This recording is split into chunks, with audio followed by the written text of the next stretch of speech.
ಜರ್ಮನಿಯಿಂದ ಬೆಂಗಳೂರಿನತ್ತ ಪ್ರಜ್ವಲ್ ರೇವಣ್ಣ ಬರ್ತಾ ಇದ್ದಾರೆ. 35 ದಿನಗಳ ಬಳಿಕ ಸ್ವದೇಶಕ್ಕೆ ಪ್ರಜ್ವಲ್ ರೇವಣ್ಣ ರಿಟರ್ನ್ ಆಗ್ತಾ ಇದ್ದಾರೆ.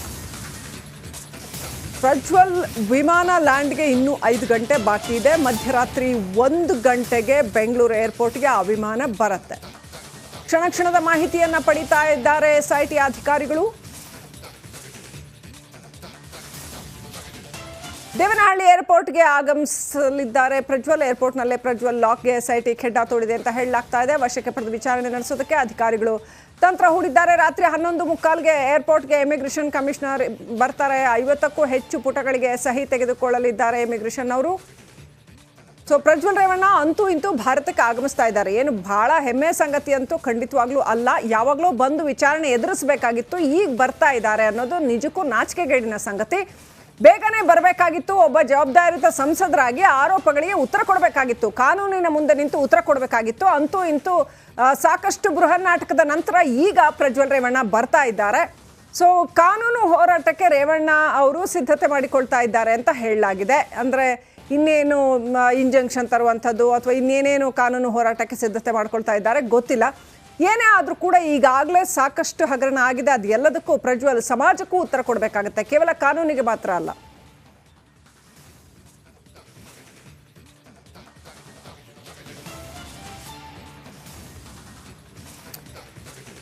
ಈ ಬಗ್ಗೆ ಹಲವು ಆಯಾಮಗಳಲ್ಲಿ ನಮಗೆ ಅಪ್ಡೇಟನ್ನು ಕೊಡೋದಕ್ಕೆ ನಮ್ಮ ಜೊತೆ ನಮ್ಮ ಹಲವು ಪ್ರತಿನಿಧಿಗಳಿದ್ದಾರೆ. ಮೊದಲನೇದಾಗಿ ದೇವನಹಳ್ಳಿ ಏರ್ಪೋರ್ಟಿಂದ ನಾಗರಾಜ್ ಇದ್ದಾರೆ, ಹಾಗೆ ನ್ಯೂಸ್ ಡೆಸ್ಕ್ನಿಂದ ಸುನಿಲ್ ಧರ್ಮಸ್ಥಳ ಇದ್ದಾರೆ, ಹಾಗೆ ನವದೆಹಲಿಯಿಂದ ನಟೇಶ್ ಕನೆಕ್ಟ್ ಆಗಿದ್ದಾರೆ, ಅದೇ ರೀತಿ ಮಾದೇಶ್ ಕೂಡ ಕನೆಕ್ಟ್ ಆಗಿದ್ದಾರೆ.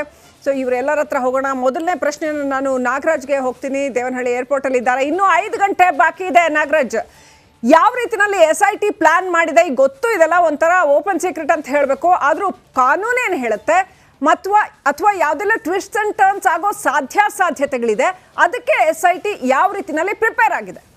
ನಾಗರಾಜ್.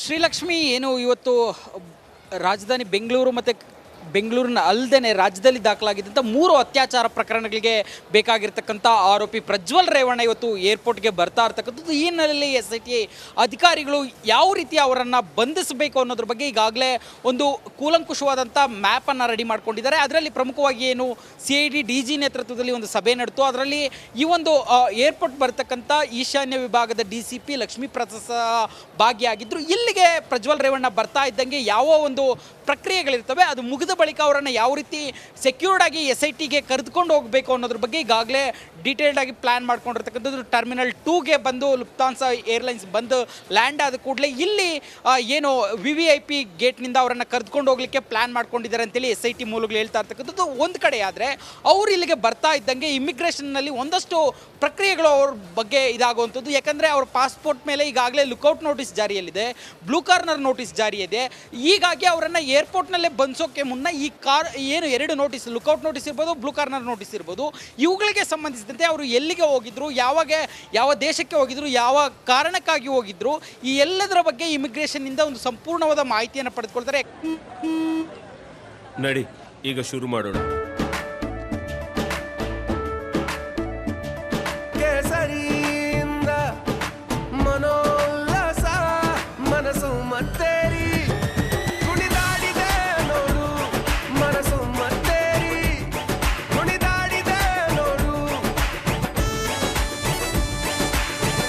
ಕ್ಷಣ ಕ್ಷಣವೂ ಆಚರಿಸಿ ಕೇಸರಿ ಹಬ್ಬ. ವಿಮಲ್, ಬಾಯಲ್ಲಿ ಹೇಳಿ ಕೇಸರಿ. ಯಾಕಂದರೆ ಏರ್ಪೋರ್ಟ್ನಲ್ಲೇ ಬಂಧನ ಆಗೋದ್ರಿಂದ ರಾಜತಾಂತ್ರಿಕ ಪಾಸ್ಪೋರ್ಟ್ ಹೊಂದಿರೋದ್ರಿಂದ ಇಮಿಗ್ರೇಷನ್ ಅಧಿಕಾರಿಗಳು ಸಹ ಈಗ ಅವರು ಒಬ್ಬ ಜನಪ್ರತಿನಿಧಿಯಾಗಿರೋದ್ರಿಂದ ಲೋಕಸಭೆಯ ಸ್ಪೀಕರ್ಗೆ ಈ ಒಂದು ಬಂಧನದ ಬಗ್ಗೆ ಮಾಹಿತಿಯನ್ನು ನೀಡಬೇಕು. ಈ ನಿಟ್ಟಿನಲ್ಲಿ ಯಾವೆಲ್ಲ ಪ್ರಕ್ರಿಯೆಗಳನ್ನು ಮಾಡ್ಕೊಳ್ಬೇಕು ಅನ್ನೋದ್ರ ಬಗ್ಗೆ SIT ಈಗಾಗಲೇ ಚರ್ಚೆ ಮಾಡಿದ್ದು. ಅವ್ರು ಬಂದ ಕೂಡಲೇ ಇಮಿಗ್ರೇಷನ್ ಪ್ರಕ್ರಿಯೆ ಮುಗಿದ ಬಳಿಕವೂ ಅಷ್ಟೇ SIT ವಶಕ್ಕೆ ಪ್ರಜ್ವಲ್ ರೇವಣ್ಣ ಸಿಗುವಂಥದ್ದು. ಶ್ರೀಲಕ್ಷ್ಮಿ, ರೈಟ್, ದಯವಿಟ್ಟು ಹಾಗೆ ಸಂಪರ್ಕದಲ್ಲಿರಿ ನಾಗರಾಜ್. ಇನ್ನಷ್ಟು ಅಪ್ಡೇಟ್ಗಾಗಿ ಬರ್ತೀವಿ. ಅದಕ್ಕಿಂತ ಮುಂಚೆ ಬ್ರೇಕಿಂಗ್ ಅಪ್ಡೇಟ್ ಬರ್ತಾ ಇದೆ. ಏರ್ಪೋರ್ಟ್ಗೆ ಬಂದ 40 ನಿಮಿಷಗಳಲ್ಲಿ SIT ವಶಕ್ಕೆ ಪಡೆಯಲಾಗುತ್ತೆ. ಪ್ರಜ್ವಲ್ಗೆ LOC ಸರ್ವ್ ಆಗಿರೋದ್ರಿಂದ ವಶಕ್ಕೆ ಪಡೆಯಬಹುದು. ಇಮಿಗ್ರೇಷನ್ ಚೆಕಿಂಗ್ ವೇಳೆ ಪ್ರಜ್ವಲ್ ಅವರನ್ನ ವಶಕ್ಕೆ ಪಡೆಯಲಾಗ್ತಾ ಇದೆ ಅಂತ ಹೇಳಲಾಗ್ತಾ ಇದೆ. ಚೇತನ್ ಸಿಂಗ್ ರಾಥೋರ್ ಅವರ ನೇತೃತ್ವದಲ್ಲಿ SIT ಟೀಮ್ ಕೆಲಸ ಮಾಡ್ತಾ ಇದೆ. ಇಮಿಗ್ರೇಷನ್, ಪಾಸ್ಪೋರ್ಟ್, ವೀಸಾ ಇದೆಲ್ಲದರ ಜೆರಾಕ್ಸ್ ಇಸ್ಕೊಂಡ್ಬಿಡ್ತಾರೆ. ಅಲ್ಲಿ ಏನೇನು ದಾಖಲೆಗಳಿದೆ ಅದೆಲ್ಲದ್ರದ್ದು ಜೆರಾಕ್ಸ್ ಇಸ್ಕೋತಾರೆ. ಆನಂತರ ಪ್ರಜ್ವಲ್ರನ್ನ SIT ವಶಕ್ಕೆ ನೀಡಿದ ಬಗ್ಗೆ ದೆಹಲಿಯಲ್ಲಿ ಮಾಹಿತಿ ಸಿಗ್ತಾ ಇದೆ. ಸೊ ಹೇಗಿರುತ್ತೆ ಪ್ರಕ್ರಿಯೆ? ಪ್ರಜ್ವಲ್ ರೇವಣ್ಣ ಇಲ್ಲಿ ಬಂದು ಇಳಿದ ಕೂಡಲೇ ಯಾವೆಲ್ಲ ಪ್ರೊಸೀಜರ್ ಇರುತ್ತೆ, ಹೇಗೆ ವಶಕ್ಕೆ ತಗೋತಾರೆ? ಅವ್ರು ಇನ್ನೂ ಕೂಡ ಈಗ ಎಲೆಕ್ಷನ್ ರಿಸಲ್ಟ್ ಬರೋವರೆಗೂ ಕೂಡ ಅವ್ರಿಗೆ ಏನು ಅವ್ರು MP ಅನ್ನುವಂಥ ಸ್ಟೇಟಸ್ ಇರುತ್ತಾ? ಈ ಬಗ್ಗೆ ಎಲ್ಲ ಡೀಟೇಲ್ಸ್ ಪಡ್ಕೊಳ್ಳೋಣ. ನಮ್ಮ ಪ್ರತಿನಿಧಿ ನಟೇಶ್ ದೆಹಲಿಯಿಂದ ಕನೆಕ್ಟ್ ಆಗಿದ್ದಾರೆ. ನಟೇಶ್, ಅವ್ರಿಗೆ ಆಲ್ರೆಡಿ ರಾಜತಾಂತ್ರಿಕ ಪಾಸ್ಪೋರ್ಟ್ ಇದೆ, ಜೊತೆಗೆ ಅವರು ಸಿಟ್ಟಿಂಗ್ MP ಕೂಡ. ಇನ್ನೇನು ಎಲೆಕ್ಷನ್ ರಿಸಲ್ಟ್ ಅನೌನ್ಸ್ ಆಗಬೇಕು, ಆಮೇಲೆ ಚೇಂಜ್ ಆಗುವಂಥದ್ದು. ಸೊ ಈಗ ಪ್ರೊಸೀಜರ್ ಯಾವೆಲ್ಲ ರೀತಿ ಇರುತ್ತೆ SIT ಕಡೆಯಿಂದ ಅವ್ರನ್ನ ವಶಕ್ಕೆ ಪಡ್ಕೊಳ್ಳೋದಕ್ಕೆ?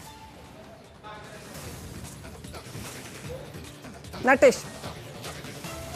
ಶ್ರೀಲಕ್ಷ್ಮಿ, ಖಂಡಿತ ಏನು ಕಳೆದ 35 ದಿನಗಳಿಂದ ವಿದೇಶದಲ್ಲಿ ಅಡಗಿ ಕುಳಿತಿದ್ದಂತಹ ಅತ್ಯಾಚಾರ ಪ್ರಕರಣದ ಆರೋಪಿ ಪ್ರಜ್ವಲ್ ರೇವಣ್ಣ ಇನ್ನೇನು ಕೆಲವೇ ಗಂಟೆಗಳಲ್ಲಿ ಬೆಂಗಳೂರಿನ ಏನು ಅಂತಾರಾಷ್ಟ್ರೀಯ ವಿಮಾನ ನಿಲ್ದಾಣದಕ್ಕೆ ಬರಲಿದ್ದಾರೆ ಎನ್ನುವಂಥದ್ದು ಬಹಳ ಸ್ಪಷ್ಟವಾಗಿ ಕನ್ಫರ್ಮ್ ಆಗ್ತಾ ಇರ್ತಕ್ಕಂಥದ್ದು. ಇಲ್ಲಿ ಬಹಳ ಪ್ರಮುಖವಾಗಿ ಬಂದ ತಕ್ಷಣ ಅವರನ್ನು SIT ಅಧಿಕಾರಿಗಳು ಅರೆಸ್ಟ್ ಮಾಡಲು ಸಾಧ್ಯ ಆಗೋದಿಲ್ಲ. ಯಾಕಂದರೆ ಇದಕ್ಕೆ ಸಂಬಂಧಪಟ್ಟಂತೆ ಈಗಾಗಲೇ ಏನು ಇಮಿಗ್ರೇಷನ್ ಅಧಿಕಾರಿ ಕೂಡ ಅಲ್ಲೇ ಇರ್ತಾರೆ. ಮೊದಲು ಏರ್ಪೋರ್ಟ್ನ ಅಧಿಕಾರಿಗಳು ಅವರನ್ನು ಬಂಧಿಸುವಂತಹ ಕೆಲಸವನ್ನು ಮಾಡ್ತಾರೆ. ಅದಾದ 40 ನಿಮಿಷಗಳಲ್ಲಿ SIT ಅಧಿಕಾರಿಗಳ ವಶಕ್ಕೆ ಕೊಡುವಂತಹ ಪ್ರೊಸೀಜರ್ ಕೂಡ ಇದೆ. ಇದಕ್ಕೂ ಬಹಳ ಮುಖ್ಯವಾಗಿ ಅವರು ಬಂದ ತಕ್ಷಣ ಅವರಿಗೆ ಎಲ್ಲ ವ್ಯವಸ್ಥೆಯನ್ನು ಕೂಡ ಮಾಡ್ತಾರೆ. ಊಟದ ವ್ಯವಸ್ಥೆ ಇರ್ಬೋದು, ಹಾಗೆಯೇ ಸಂಪೂರ್ಣವಾಗಿ ಅವರಿಗೆ ಒಂದು ವ್ಯವಸ್ಥೆಯನ್ನು ಮಾಡ್ತಾರೆ. ಅದಾದ ನಂತರದಲ್ಲಿ ಇಲ್ಲಿ ಬಹಳ ಪ್ರಮುಖವಾಗಿ ದೆಹಲಿಗೆ ಯಾವ ರೀತಿ ಈ ಒಂದು ವಿಚಾರ ಕನೆಕ್ಟ್ ಆಗುತ್ತೆ ಅಂತಂದರೆ, ದೆಹಲಿಯ SIB ಅಧಿಕಾರಿಗಳಿಗೆ ಅಲ್ಲಿನ ಇಮಿಗ್ರೇಷನ್ ಅಧಿಕಾರಿಗಳು ಅಂದರೆ ಏರ್ಪೋರ್ಟ್ನ ಇಮಿಗ್ರೇಷನ್ ಅಧಿಕಾರಿಗಳು ಸಂಪೂರ್ಣವಾದಂತಹ ಮಾಹಿತಿಯನ್ನು ದೆಹಲಿಯ SIB ಅಧಿಕಾರಿಗಳಿಗೆ ಕೊಡ್ತಾರೆ. ಇಲ್ಲಿ ಯಾಕೆ SIB ಅಧಿಕಾರಿಗಳಿಗೆ ಮಾಹಿತಿಯನ್ನು ಕೊಡಬೇಕು ಅಂತಂದರೆ, ಕರ್ನಾಟಕ ಸರ್ಕಾರದಿಂದ ಹಾಗೆಯೇ SIT ಅಧಿಕಾರಿಗಳಿಂದ ಏನು ಕೇಂದ್ರ ಸಚಿವಾಲಯಕ್ಕೆ ಪತ್ರ ಕೂಡ ಬಂದಿರುವಂಥದ್ದು. ಹಿಂದೆ ಕೂಡ ರಾಜ್ಯ ಸರ್ಕಾರದಿಂದ ಹಾಗೆಯೇ ಏನು SITಯಿಂದ ಪತ್ರ ಬಂದಿರುತ್ತೆ. ಆ ಪತ್ರಕ್ಕೆ ಉತ್ತರವನ್ನು ಕೊಡುವ ಮೂಲಕ ಕೇಂದ್ರ ಸಚಿವಾಲಯ ಅದಕ್ಕೆ ಉತ್ತರವನ್ನು ಕೂಡ ಕೊಟ್ಟಿರುತ್ತೆ. ಇದೀಗ SIB ಅಧಿಕಾರಿಗಳಿಗೆ ಏನು ಇಮಿಗ್ರೇಷನ್ ಅಧಿಕಾರಿಗಳು ಇದರ ಬಗ್ಗೆ ಮಾಹಿತಿಯನ್ನು ರವಾನೆ ಮಾಡಿ ತದನಂತರದಲ್ಲಿ SIT ಅಧಿಕಾರಿಗಳಿಗೆ ಏನು ಪ್ರಜ್ವಲ್ ರೇವಣ್ಣನನ್ನು ವಶಕ್ಕೆ ಕೊಡುವಂತಹ ಕೆಲಸವನ್ನು ಮಾಡ್ತಾರೆ. ಯಾಕಂದರೆ ಈಗಾಗಲೇ ಲುಕೌಟ್ ನೋಟಿಸನ್ನು ಕೊಟ್ಟಿರ್ತಕ್ಕಂಥದ್ದು ಪ್ರಜ್ವಲ್ ರೇವಣ್ಣ ಅವರಿಗೆ. ತದನಂತರದಲ್ಲಿ SIT ಅಧಿಕಾರಿಗಳು ಬಂಧನವನ್ನು ಮಾಡಿ ತದನಂತರ SIT ಕಚೇರಿಗೆ ಕರೆದುಕೊಂಡು ಹೋಗುವಂತಹ ಏನೋ ಪ್ರೊಸೀಜರ್ ಕೂಡ ಇರುವಂಥದ್ದು. ಶ್ರೀಲಕ್ಷ್ಮಿ, ರೈಟ್, ದಯವಿಟ್ಟಾಗಿ ಸಂಪರ್ಕದಲ್ಲಿರಿ ನಟೇಶ್. ನಮ್ಮ crime bureau chief Sunil Dharmasthala ಸಂಪರ್ಕದಲ್ಲಿದ್ದಾರೆ. ಸುನಿಲ್, ಯಾವ್ಯಾವ ರೀತಿನಲ್ಲಿ, ಅಂದರೆ ಅದು ಡೈರೆಕ್ಟ್ ಫ್ಲೈಟಾ, ಯಾವ್ಯಾವ ರೀತಿನಲ್ಲಿ ಅವ್ರನ್ನ ಕರ್ಕೊಂಡು ಬರಲಾಗುತ್ತೆ? ನಿಮ್ಮ ಹತ್ರ ಏನು ಅಪ್ಡೇಟ್ ಇದೆ ಸುನಿಲ್? ಎಸ್ ಶ್ರೀಲಕ್ಷ್ಮಿ, ಇದು ಈಗ ಮ್ಯೂನಿಕ್ನಿಂದ ಹೊರಟಿರುವಂತಹ ಡೈರೆಕ್ಟ್ ಫ್ಲೈಟ್. ಈಗ ಇರುವಂಥ ಒಂದು ಮಾಹಿತಿ ಪ್ರಕಾರ 12:30 ಸುಮಾರಿಗೆ ಈ ಒಂದು ಫ್ಲೈಟ್ ಬೆಂಗಳೂರು ಕೆಂಪೇಗೌಡ ಇಂಟರ್ನ್ಯಾಷನಲ್ ಏರ್ಪೋರ್ಟ್ಗೆ ರೀಚ್ ಆಗುತ್ತೆ ಅನ್ನುವಂಥ ಮಾಹಿತಿ ಇರುವಂಥದ್ದು. ನಾವೀಗ ಆನ್ಲೈನ್ನಲ್ಲಿ ಈ ಬಗ್ಗೆ ಮಾಹಿತಿಯನ್ನು ಪಡ್ಕೋತಾ ಇದ್ದೀವಿ. ಅಂದರೆ ಫ್ಲೈಟ್ಗಳ ರೂಟು ಮತ್ತು ಅದು ಯಾವ್ಯಾವ ಸ್ಥಳದಲ್ಲಿ ಬರ್ತಾ ಇದೆ ಅನ್ನುವಂಥದ್ದು ಲೈವ್ ಆಗಿ ನಮಗೆ ಕಂಪ್ಲೀಟ್ ಆದಂತಹ ಒಂದು ಲೊಕೇಶನ್ ಸಿಗ್ತಾ ಇರುತ್ತೆ. ಆ ರೀತಿಯ ಒಂದು ಆ್ಯಪ್ ಕೂಡ ಇದೆ. ಸೊ ಅದರ ಮೂಲಕ ಇರುವಂಥದ್ದು ಮಾಹಿತಿ ಪ್ರಕಾರ ಈಗ ಆತ ಫ್ಲೈಟ್ ಹತ್ತಿ ಸುಮಾರು 4 ಗಂಟೆಗಳಾಗಿದ್ದಾವೆ. ಪ್ರಜ್ವಲ್ ರೇವಣ್ಣ ಮ್ಯೂನಿಕ್ನಿಂದ ಫ್ಲೈಟ್ನಲ್ಲಿ ಹೊರಟು ಈಗ 4 ಗಂಟೆಗಳಾಗಿದ್ದಾವೆ. ಇನ್ನೂ ರೀಚ್ ಆಗೋದಕ್ಕೆ 4 ಗಂಟೆ 15 ನಿಮಿಷ ಬೇಕು. ಅದರ ಅರ್ಥ ಅಪ್ರಾಕ್ಸಿಮೇಟ್ಲಿ 12:30 ಸುಮಾರಿಗೆ ಬೆಂಗಳೂರು ಅಂತಾರಾಷ್ಟ್ರೀಯ ವಿಮಾನ ನಿಲ್ದಾಣವನ್ನು ತಲುಪಲಾಗುತ್ತೆ ಅನ್ನುವಂಥದ್ದು ಮಾಹಿತಿ ಇರುವಂಥದ್ದು. ಇಲ್ಲಿ ತಲುಪಿದ ನಂತರ ಆ ಒಂದು ಇಮಿಗ್ರೇಷನ್ ಚೆಕ್ಕಿಂಗ್ ಬಳಿ ಏನೇನು ಪ್ರೊಸೀಜರ್ಗಳಿದ್ದಾವೆ ಅದೆಲ್ಲವನ್ನು ಕೂಡ ಕಂಪ್ಲೀಟ್ ಮಾಡಬೇಕಾಗತ್ತೆ. ಅಂದರೆ ವಿದೇಶದಿಂದ ಬರ್ತಾ ಇರೋದ್ರಿಂದಾಗಿ ಇಮಿಗ್ರೇಷನ್ ಬಳಿ ಚೆಕ್ಕಿಂಗ್ಗಳಿರುತ್ತೆ, ಅದನ್ನು ಕಂಪ್ಲೀಟ್ ಮಾಡಬೇಕಾಗುತ್ತೆ. ಜೊತೆಗೆ ಈಗಾಗಲೇ ನಾಗರಾಜ್ ಕೂಡ ಹೇಳ್ತಾ ಇದ್ರು, ಇವರ ವಿರುದ್ಧ ದಾಖಲಾಗಿರುವಂತಹ ಅರೆಸ್ಟ್ ವಾರೆಂಟು, ಅದೇ ರೀತಿಯಲ್ಲಿ ಲುಕೌಟ್ ನೋಟಿಸ್ಗಳು, ಈ ಎಲ್ಲ ವಿಚಾರಗಳು ಕೂಡ ಇರೋದ್ರಿಂದಾಗಿ ಬಹುಶಃ ಹೊರಗಡೆ ಬರೋದಕ್ಕೆ ಇನ್ನೂ ಒಂದು 45 ನಿಮಿಷಗಳ ಕಾಲಾವಕಾಶ ಬೇಕಾಗ್ಬೋದು ಅನ್ನುವಂಥದ್ದು ಮಾಹಿತಿ ಕೂಡ ಇರುವಂಥದ್ದು. ಇದಾದ ನಂತರ ಮತ್ತೊಂದು ಇಂಟ್ರೆಸ್ಟಿಂಗ್ ವಿಚಾರ ಅಂದರೆ, ಈಗಾಗಲೇ SIT ಅಧಿಕಾರಿಗಳ ಜೊತೆ ಮಾತಾಡಬೇಕಾದ್ರೆ ಒಂದು ಮಾಹಿತಿ ಸಿಕ್ಕಿತ್ತು. ಎಲ್ಲ ಕಡೆಯಲ್ಲೂ ಕೂಡ ಮಾಧ್ಯಮದ ಕ್ಯಾಮರಾಗಳಿರ್ತವೆ, ಹಾಗಾಗಿ ನಮಗೆ ಅವ್ರನ್ನ ಸೇಫ್ ಆಗಿ ಕರ್ಕೊಂಬರುವಂಥದ್ದು ನಿಜಕ್ಕೂ ತುಂಬಾ ದೊಡ್ಡ ಸವಾಲು ಅನ್ನುವಂಥ ಒಂದು ವಿಚಾರವನ್ನು ಕೂಡ ಹೇಳ್ತಾ ಇದ್ರು. ಸೊ ಆ ಮಟ್ಟಿಗೆ ನೋಡೋದಾದರೆ ಪ್ರಜ್ವಲ್ ರೇವಣ್ಣ ಅವರನ್ನು ಏರ್ಪೋರ್ಟ್ನಿಂದ SIT ಕಚೇರಿಗೆವರೆಗೆ ಕರ್ಕೊಂಡು ಬರುವಂಥದ್ದು SIT ಅಧಿಕಾರಿಗಳ ಪಾಲಿಗೆ ತುಂಬಾ ದೊಡ್ಡ ಸವಾಲಾಗಿರುವಂಥದ್ದು. ಇದು ಕೇವಲ ಮಾಧ್ಯಮಗಳ ವಿಚಾರ ಅಂತ ಮಾತ್ರ ಅಲ್ಲ, ಬೇರೆ ಯಾರಾದರೂ ಪ್ರತಿಭಟನೆ ಮಾಡುವಂಥದ್ದು ಅಥವಾ ಅಡ್ಡಿಪಡಿಸುವಂಥದ್ದು ಈ ಎಲ್ಲ ಪ್ರಕ್ರಿಯೆಗಳು ಕೂಡ ಉಂಟಾಗುವಂಥ ಸಂಭವ ಇರುತ್ತೆ. ಹಾಗಾಗಿ ಕಾನೂನು ಸುವ್ಯವಸ್ಥೆ ಪೊಲೀಸರು, ಅದೇ ರೀತಿಯಲ್ಲಿ ಟ್ರಾಫಿಕ್ ಪೊಲೀಸರ ಸಹಕಾರವನ್ನು ಕೂಡ SIT ಅಧಿಕಾರಿಗಳು ಕೋರಿದ್ದಾರೆ. ನಾನಿವಾಗ ಒಂದು ಲೈವ್ ಅಪ್ಡೇಟನ್ನು ತೋರಿಸ್ತೀನಿ ಶ್ರೀಲಕ್ಷ್ಮಿ. ಇದು ಈ ಒಂದು ಆ್ಯಪ್ ಮೂಲಕ ಸಿಗ್ತಾ ಇರುವಂಥ ಒಂದು ಮಾಹಿತಿ. ಅಂದರೆ ಎಕ್ಸಾಕ್ಟ್ ಆಗಿ ಫ್ಲೈಟ್ ಬರ್ತಾ ಇರುವಂಥದ್ದು 3D ಮೂಲಕ ಈ ಒಂದು ಆ್ಯಪ್ನಲ್ಲಿ ಗೊತ್ತಾಗುತ್ತೆ. ಯಾವ ಒಂದು ಲೊಕೇಶನ್ನಲ್ಲಿ ಬರ್ತಾ ಇದೆ, ಹೇಗೆ ಬರ್ತಾ ಇದೆ ಅನ್ನುವಂಥದ್ರ ಒಂದು ಸಂಪೂರ್ಣವಾದಂಥ ಒಂದು ಮಾಹಿತಿ ಈ ಒಂದು ಆ್ಯಪ್ ಮೂಲಕ ಗೊತ್ತಾಗುತ್ತೆ. ಹಾಗಾಗಿ ಈ ಒಂದು ಆ್ಯಪ್ ಮೂಲಕವೇ ಪ್ರಜ್ವಲ್ ರೇವಣ್ಣ ಎಷ್ಟೊತ್ತಿಗೆ ಬೆಂಗಳೂರಿಗೆ ರೀಚ್ ಆಗ್ತಾನೆ ಅನ್ನುವಂಥದ್ರ ಬಗ್ಗೆ ಕಂಪ್ಲೀಟ್ ಆದಂಥ ಒಂದು ಮಾಹಿತಿಯನ್ನು ತಿಳ್ಕೊಳ್ಳೋದಕ್ಕೆ ಸಾಧ್ಯ ಆಗ್ತಾ ಇರುವಂಥದ್ದು. ಈ ಒಂದು ಆ್ಯಪ್ನಲ್ಲಿ ಇರುವಂತಹ ಲೈವ್ ಲೊಕೇಶನ್ ಒಂದು ಮಾಹಿತಿ ಪ್ರಕಾರ 12:30 ಸುಮಾರಿಗೆ ಪ್ರಜ್ವಲ್ ರೇವಣ್ಣ ಅವರು ಬೆಂಗಳೂರು ಅಂತಾರಾಷ್ಟ್ರೀಯ ವಿಮಾನ ನಿಲ್ದಾಣಕ್ಕೆ ಬರ್ತಾರೆ ಅನ್ನುವಂಥದ್ದು ಈಗ ಖಚಿತ ಆಗಿರುವಂಥದ್ದು. ಶ್ರೀಲಕ್ಷ್ಮಿ, ರೈಟ್, ದಯವಿಟ್ಟು ಹಾಗೆ ಸಂಪರ್ಕದಲ್ಲಿರಿ. Sunil, will come back to you for more information. Madesh ಸಂಪರ್ಕದಲ್ಲಿದ್ದಾರೆ. ಮಾದೇಶ್, ಇಲ್ಲಿಗೆ ಬಂದು ಇಳಿದ ನಂತರದಲ್ಲಿ ಇಲ್ಲಿ SIT ಅಧಿಕಾರಿಗಳು ಯಾವೆಲ್ಲ ರೀತಿ ಸಿದ್ಧತೆ ಮಾಡ್ಕೊಂಡಿದ್ದಾರೆ, ಅವ್ರನ್ನ ವಶಕ್ಕೆ ಪಡ್ಕೊಳ್ಳೋಕೆ? ಶ್ರೀಲಕ್ಷ್ಮಿ, ಈಗಾಗಲೇ ಪ್ರಜ್ವಲ್ ರೇವಣ್ಣ ಅವರ ವಿರುದ್ಧ ಸಾಕಷ್ಟು ಆರೋಪಗಳು ಕೇಳಿಬಂದಿತ್ತು. 2-3 ಪ್ರಕರಣಗಳು ಅವರ ವಿರುದ್ಧ ದಾಖಲಾಗಿತ್ತು. ಜೊತೆಗೆ ಅವರು ಯಾವತ್ತು ಅಂದರೆ ಇವತ್ತು ಬೆಂಗಳೂರಿಗೆ ಬರ್ತೀನಿ ಅಂತ ಹೇಳಿದರು. ಅದರ ಬರೋವಂಥ ಟೈಮ್ನಲ್ಲಿ ನಿನ್ನೆ ಅವರ ಪರ ವಕೀಲರಾದಂಥ ಅರುಣ್ ಅವರು ಕೂಡ ನಿರೀಕ್ಷಣಾ ಜಾಮೀನಿಗೆ ಅರ್ಜಿಯನ್ನು ಕೂಡ ಸಲ್ಲಿಸಿದ್ರು. ಈ ಒಂದು ಜಾಮೀನು ಅರ್ಜಿ ಕೂಡ ನಾಳೆಗೆ ಮುಂದೂಡಿದೆ. ಸದ್ಯಕ್ಕೆ ಪ್ರಜ್ವಲ್ ರೇವಣ್ಣವರಿಗೆ ಪ್ರತಿಯೊಂದು ಹಂತದಲ್ಲೂ ಕೂಡ ಈಗ ಕಾನೂನು ಕಂಟಕ ಹೆಚ್ಚಾಗ್ತಾ ಹೋಗುತ್ತೆ. ಸಾಕಷ್ಟು ತನಿಖೆ ಈಗಾಗಲೇ ಆಗಿದೆ. ಸುಮಾರು 34 ದಿನಗಳ ಕಾಲ ಪ್ರಕರಣ ಆದಮೇಲೆ ಪ್ರಜ್ವಲ್ ರೇವಣ್ಣ ಅವರು ತಪ್ಪಿಸ್ಕೊಂಡು ಹೋಗಿದ್ರು. ಆ ಒಂದು ನಿಟ್ಟಿನಲ್ಲಿ ಇಲ್ಲಿವರೆಗೂ ಕೂಡ SIT ಅಧಿಕಾರಿಗಳು ಟೋಟಲ್ 3 ಪ್ರಕರಣಗಳಲ್ಲಿ ಈಗಾಗಲೇ ತನಿಖೆಯನ್ನು ನಡೆಸುವಂಥ ಕೆಲಸನ ಮಾಡಿದ್ದಾರೆ. ಒಂದು ಹೊಳೆನರಸೀಪುರ ಟೌನ್ ಠಾಣೆಯಲ್ಲಿ ದಾಖಲಾಗಿರುವಂತಹ 354 ಆಗಿರ್ಬೋದು, ಜೊತೆಗೆ KR ನಗರದಲ್ಲಿ ದಾಖಲಾಗಿರುವಂತಹ ಕಿಡ್ನಾಪ್ ಕೇಸ್ ಪ್ರಕರಣದಲ್ಲೂ ಕೂಡ ಅವರ ಒಂದು ಆರೋಪಗಳು ಕೂಡ ಕೇಳಿ ಬಂದಿತ್ತು. ಆ ಒಂದು ಪ್ರಕರಣಕ್ಕೆ ಸಂಬಂಧಪಟ್ಟಂತೆ ಕೂಡ ತನಿಖೆಯನ್ನು ನಡೆಸಿದ್ದಾರೆ. ಮತ್ತೊಂದು ಕಡೆ SIT ಅಧಿಕಾರಿಗಳೇ CIDಯಲ್ಲಿ ಒಂದು ಪ್ರಕರಣವನ್ನು ದಾಖಲಿಸಿಕೊಂಡಿದ್ರು. ಬೇರೆ ಬೇರೆ ದೂರುದಾರರು ಕೂಡ ಬಂದು ಈ ಬಗ್ಗೆ ಕೇಸ್ಗಳನ್ನು ಕೂಡ ದಾಖಲಿಸುವಂತ ಕೆಲಸನ ಮಾಡಿದ್ರು. ಇಷ್ಟು ದಿನಗಳ ಕಾಲ ಏನೆಲ್ಲ ತನಿಖೆ ನಡೆದಿದೆ ಅದರಲ್ಲಿ ಆರೋಪಿಯನ್ನ ಇಂಟ್ರೋಗೇಷನ್ ಮಾಡೋದು ಕೂಡ ಬಹು ಮುಖ್ಯ ಆಗುತ್ತೆ.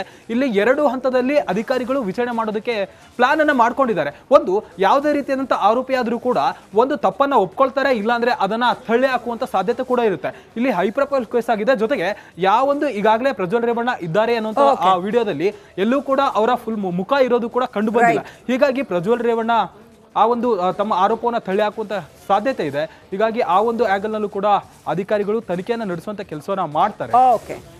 ದಯವಿಟ್ಟಾಗಿ ಸಂಪರ್ಕದಲ್ಲಿರಿ ಮಾದೇಶ್. ಹಾಗೇನೆ ಈಗ ರೇವಣ್ಣ ಅವರು ಏನ್ ನಡೆಸಿದ್ದಾರೆ ಅಂದ್ರೆ ಅವರು ಪ್ಲಾನ್ ಮಾಡಿದ್ದಾರೆ ಕಾನೂನು ಹೋರಾಟಕ್ಕೆ ಅಂತ ಹೇಳಲಾಗ್ತಾ ಇದೆ. ದೇವೇಗೌಡರ ಮನೆಯಲ್ಲಿ ಹಾಗಿದ್ರೆ ಏನ್ ನಡೀತಾ ಇದೆ? ಯಾವ ರೀತಿಯ ಒಂದು ರಕ್ಷಣಾತ್ಮಕವಾದಂತ ತಂತ್ರಗಾರಿಕೆ ನಡೀತಾ ಇದೆ? ಏನು ನಡೀತಾ ಇರಲೇಬೇಕಲ್ಲ, ಹೈ ಟೆನ್ಷನ್ ವಿಚಾರ ಇದು.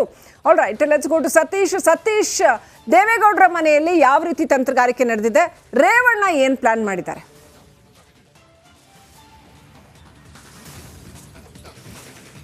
ಲಕ್ಷ್ಮಿ, ಈಗಾಗಲೇ ಇವತ್ತು ಮಧ್ಯರಾತ್ರಿ ಪ್ರಜ್ವಲ್ ಬೆಂಗಳೂರಿಗೆ ಬರ್ತಾರೆ. ಆನಂತರ SIT ಬಂಧಿಸ್ತಾರೆ, ಕಾನೂನು ಪ್ರಕ್ರಿಯೆ ಮಾಡ್ತಾರೆ. ಆ ನಿಟ್ಟಿನಲ್ಲಿ ತಮ್ಮ ಪುತ್ರನ ನೆರವಿಗೆ ಅಂದರೆ ಕಾನೂನು ಪ್ರಕ್ರಿಯೆ ಹೇಗೆಲ್ಲ ಮಾಡಬೇಕು, ಅವರಿಗೆ ಜಾಮೀನು ಕೊಡಿಸುವ ವಿಚಾರ, ಬೇರೆ ಬೇರೆ ವಿಚಾರಗಳ ಬಗ್ಗೆ ಈಗಾಗಲೇ ರೇವಣ್ಣ ವಕೀಲರ ಜೊತೆ ಮಾತುಕತೆ ನಡೆಸ್ತಾ ಇದ್ದಾರೆ.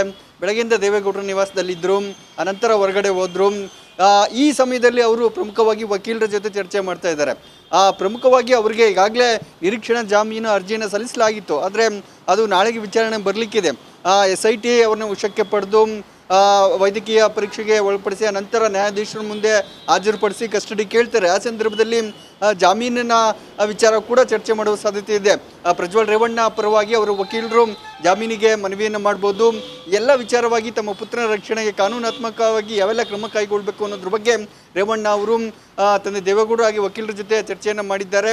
ಒಟ್ಟಾರೆ ಈ ಪ್ರಕರಣ ಸಾಕಷ್ಟು ಸುದ್ದಿ ಆಗಿರೋದ್ರಿಂದ ರೇವಣ್ಣ ಕೂಡ ಈಗ ಜಾಮೀನು ಮೇಲೆ ಹೊರಗಡೆ ಬಂದು ಇರೋದ್ರಿಂದ ತಮ್ಮ ಪುತ್ರರ ರಕ್ಷಣೆಗೆ ಹಲವು ಕಾನೂನಾತ್ಮಕ ಅಂಶಗಳ ಬಗ್ಗೆ ಚರ್ಚೆ ಮಾಡಿ ಹೇಗೆ ಅವ್ರನ್ನ ಸೇವ್ ಮಾಡಬೇಕು ಅನ್ನೋದ್ರ ಬಗ್ಗೆ ಚರ್ಚೆಯನ್ನು ಮಾಡಿದರೆ ಕಾದು ನೋಡಬೇಕು ಕಾನೂನು ಪ್ರಕ್ರಿಯೆ ಹೇಗೆಲ್ಲ ನಡೆಯುತ್ತೆ. ಪ್ರಜ್ವಲ್ ವಿರುದ್ಧ ಏನೋ ಆರೋಪಗಳಿದ್ದಾವೆ, 3 ಬೇರೆ ಬೇರೆ ಆರೋಪಗಳಿದ್ದಾವೆ. ಆ ಎಲ್ಲ ಪ್ರಕರಣಗಳಲ್ಲಿ ಅವರಿಗೆ ಜಾಮೀನು ಸಿಗುತ್ತಾ, ಇವರ ಪರವಾಗಿ ಯಾವ ರೀತಿ ವಾದ ಮಾಡ್ತಾರೆ ಅದು ಕಾದು ನೋಡಬೇಕಾಗುತ್ತೆ. ಹೀಗಾಗಿನೇ ರೇವಣ್ಣ ಅವರು ಕೂಡ ತಮ್ಮ ಪುತ್ರನ ನೆರವಿಗೆ ವಕೀಲರ ಜೊತೆ ಚರ್ಚೆಯನ್ನು ಮಾಡಿದ್ದಾರೆ. Srilakshmi, right, thank you Satish ಡೀಟೇಲ್ಸ್ಗಾಗಿ.